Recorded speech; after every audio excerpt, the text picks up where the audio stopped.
let's talk about what the index should be, because I think it's a good sort of, segue now. What should people aim for? And then at the same time, to make it very practical, generally, how much EPA and DHA is at 1440? There's so much debate. It's debatable on individuals. Obviously, the epigenetic expression of this. That's why testing is so important. But give us your view on how much EPA and DHA someone would need on a daily basis. Yeah. Okay, and just to back up, the test we're talking about here is an omega-3 index test, a test we came up with 20 years ago or so. And that is defined as the EPA and DHA content of your red blood cells, red blood cell membranes. The membranes contain, omega-3s find their home throughout the body in cell membranes, and they do most of their good work in helping optimize the function of cell membranes. And that's hugely important, every cell. So the easiest cell to get at is a blood cell, because you can take a blood sample. You can get in there, the blood is roughly 50-50 red blood cells and plasma, or fundamentally water.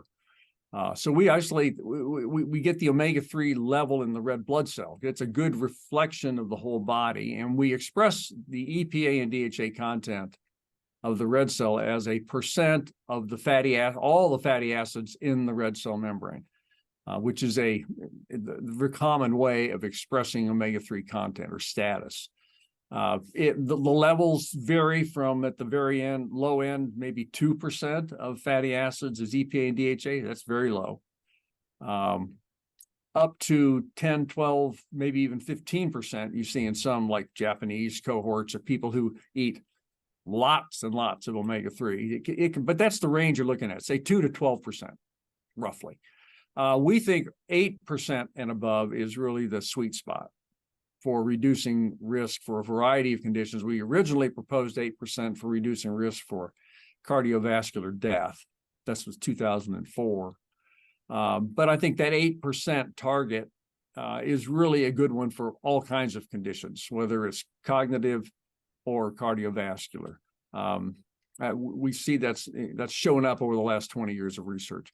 We have these categories of under 4% is bad, 4 to 8 kind of intermediate, and that's kind of where most people are in Western cultures, is maybe 5-ish, 6% maybe, who are not going out of their way to eat fish or take supplements. Interestingly, the younger people have lower levels, partly because that's the way they eat, and for other reasons, there may be actually metabolic reasons. But as people get older, their omega-3 levels drift up. It's about a unit, a full omega-3 index unit.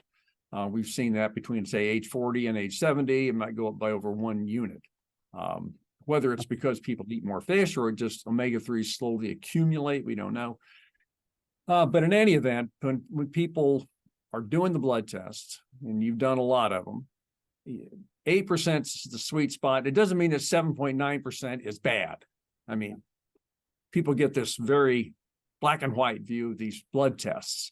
They need to look at them on a continuum. We know that 95% of Americans are below 8% on the omega-3 index test, approximately, the vast majority.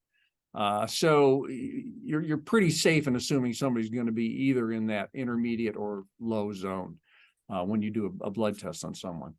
We think it's really important to follow the omega-3 index test, just like your doctor would follow your cholesterol level. You have a high cholesterol, you're at risk for heart disease. Doctor puts you on a diet or a drug, a statin drug, and then they test your cholesterol again to see if it's working for you. Is your cholesterol low enough? Now, without all the arguments about whether cholesterol is, we're not going to go there. The principle of the idea is you measure someone's status, you make some kind of intervention to help change that status. It's a risk factor. And then you double check to see if you've actually accomplished it. So that's what the omega-3 index is really there for initial assessment, and then to see if you're taking, when you've increased your intake, are you increasing enough for you? And that was your question. How much, right? How much do you need? And again, as you already said, it's individual, like everything else in life. So taking a EPA and DHA, say a gram a day, 1,000 milligrams. The average intake in the West is in the neighborhood of 100 milligrams a day. That's average. Most people, I think the median intake is 0. Like, you know, since there's a lot of people, there's a few people on the end eating a lot, raises the average. But in any event, 100 is usual. If you take 10 times as much of that, you might go from an omega-3 index of 4% to maybe 7%. On average. Our calculations have shown that if you start at 5% and you want to go to 8%, it takes about 1,400 milligrams a day.